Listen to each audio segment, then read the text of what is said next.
Hey, Coach Tony here. Uplifting 365. Today's the 24th of January. Yes, it is. Wednesday, the 24th. And today I'm going to kind of shift gears away from talking about the peace model and specifically about the pillars and the START strategy for our anxiety management, the whole positive anxiety mindset thing. And just to talk about some things that I am kind of just discovering in the last few days. Number one, all good intentions are great, but a reality is how many of your good intentions become actual outcomes and realities. I'll give you an example of that reality. I'm saying that I want to deliver a uplifting 365 video every day, 365 days a year for the next year.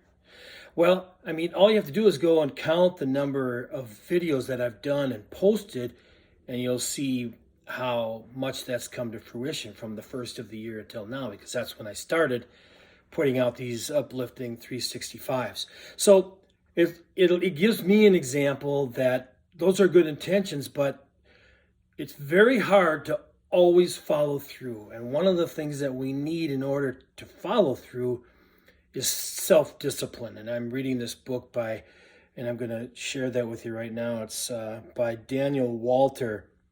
It's The Power of Discipline, How to Use Self-Control and Mental Toughness to Achieve Your Goals. Now, he says, and I'm going to read this verbatim because it's important to the rest of what I'm going to say today, I guess. Discipline is about doing what you know you've got to do even when you don't feel like it. But for your efforts to make a difference, you must be consistent.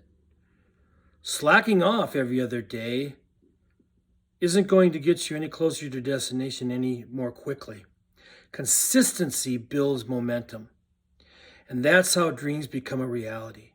When you are aware of what discipline demands, you are more likely to choose to do the right thing. Now, he goes on to discuss a lot of different things in the first chapter of this book on the power of discipline. And one of the things that was very interesting was as you begin to create routines and are consistent with them, it changes the amount of activity in various parts of your brain. And so there's science behind this whole idea of having self-discipline and willpower and all those other things. What's interesting, though, is when it comes to peace with anxiety, I was reading from Daniel Euphrania. It's a daily devotional with prayers to overcome anxiety, a 12-day guidebook to help you when you're stressed. Now, this is more of from a spiritual perspective, but I think the message is a lot the same. The peace that the world offers is unable to counteract the worry that it causes. Only the peace that comes from God can truly overcome the anxieties that this world brings. That is the peace that Jesus is referring to, a peace that is far superior to the peace that this world offers. Now, that's fascinating. Now, today I was listening to a message by Doug Weckerman on grace and truth.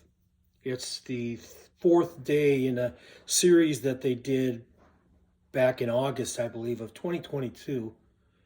Might have been, no, it's not this year, it was the previous year. But the point is that he was talking about grace and truth, and you can't have one without the other. And that was talked about by the senior pastor, Sean Johnson, as well. But he's talking about how truth is an absolute truth when you talk about the fact that we can't make up our own truths. We can't try to create an environment. We can do the best that we can, but we don't know how to create truth because it's well out of our realm of capability, if you think about that. And for me, the closer I get to the absolute truth, which is I can't make it up. It is what it is. I have good days and I have bad days, and I have relative truths that I've created for me based on the traditions that I follow And are those traditions, and how culture impacts my life? Does that get me closer to absolute truth?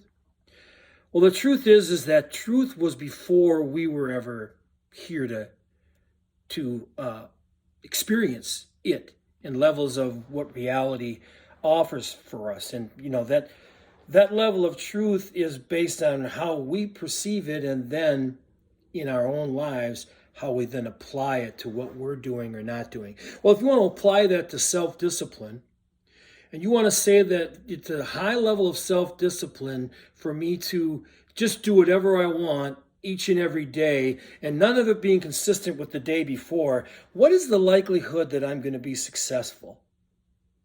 It's a good question. So where do I find truth? I find truth. And where do I find decreases in anxiety? I find it when I get inward and I try to discover more of the peace that is within me.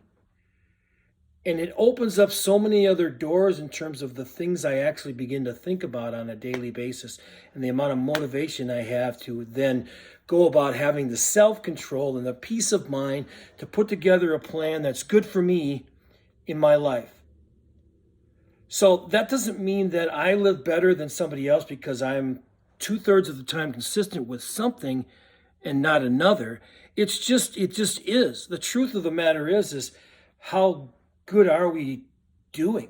And I guess that's measurable by what is the amount of happiness and joy that you're finding in your life? And I can only find one place that I really get to that level of truth.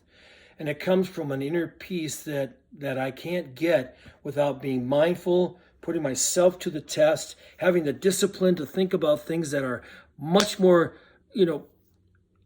positive and much more practical for me to get where I want to go. Am I going to screw up? Yeah. Am I going to make some mistakes that are going to cost me? More than likely. But I know what the truth is, and I know that I spent more than enough time dealing in other people's perceived realities of what they think about me, about life, what is the pursuit of happiness, and what actually makes me personally happy. So, but what is that level of happiness? That's something for us to, and this is a little longer than I wanted to go, but I'm pretty passionate and I can go deeper, but not always in the moment. So read the blog, see what you think of that. This video will be attached if you want to look at it again. But the bottom line is these resources are good. Self-discipline, internal peace, spiritual messages from pastors, they're all good. I'll talk to you later.